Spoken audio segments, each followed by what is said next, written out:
Welcome to Bob's Little Sports Shop. My name's John, and today we're going to clean and remove all the soot from a Smith and Wesson model 64 38 Special Revolver. As with any time when you're cleaning a handgun, you want to make sure there is no ammunition present. Safety's first, all the time. When you're cleaning a stainless steel revolver, there's not a lot that you have to worry about. The big thing is just getting all the soot and everything off of here and then lubricating it sufficiently. We're going to go ahead and start with cleaning the barrel and the bore, and we'll go from there to clean the outside, and then I'm going to show you how to remove all the black sooty marks that you'll get on the gun from shooting. First, you want to make sure you have a all-inclusive cleaning kit. Today I'm using a Tetra Gun Value 3 cleaning kit. This one says that it's for 357s, 38s, and 9mm because they're all the same caliber, essentially. So we're going to go ahead and put this cleaning rod together, and we're going to punch this bore. You always want to use a bronze brush first, that way it removes any of the soot. And you'll hold the gun here, and you will insert this and push it all the way through. Remember, you want to push it all the way through because if you stop halfway through and try to pull it back, it's going to get stuck in your bore. So you'll do this a few times to loosen and remove any large pieces.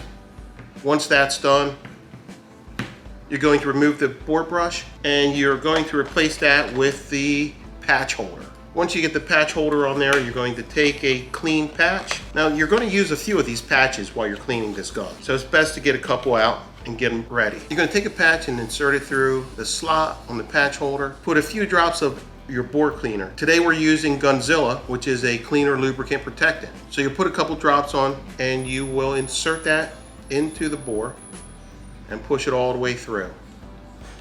You're going to do that a few times just to make sure you get everything out of there.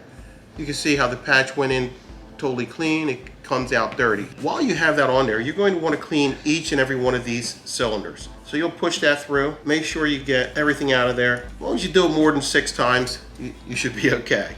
So now we've cleaned the bore, we've cleaned the cylinders. Next, you're going to want to clean the outside of the gun. So you'll get a patch, just a few drops, and you're going to proceed to clean the whole outside of the gun. Make sure to get the sight groove, the sight, the complete frame.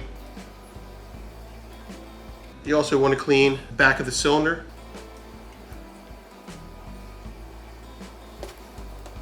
Clean the ejector rod. And then you'll clean the front of the cylinder. Clean the yoke and the crane. So as you get all that clean, and you can see this gun was not that dirty. We did get a significant amount off of there. So now that we're done with that, essentially we're done. But you always will find with a stainless steel gun, shooting is going to leave some black marks.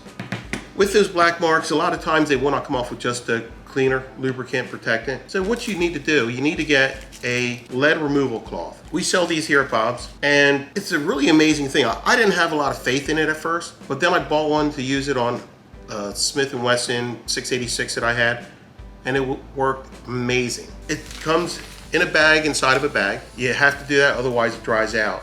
You'll open this up, take it out, and just cut off a small piece. And then any place there's any soot, any carbon buildup, you just rub on it and it'll come off.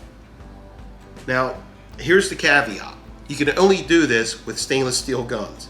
If you try to do this to a blued gun, it's going to take the bluing off your gun, which is not what you want to do. So you'll go ahead and clean that, and as you can see, it's getting more and more of the soot off of the cylinder. You can do the forcing cone, do the front of the cylinder, do the back of the cylinder, and it'll put your gun looking brand new.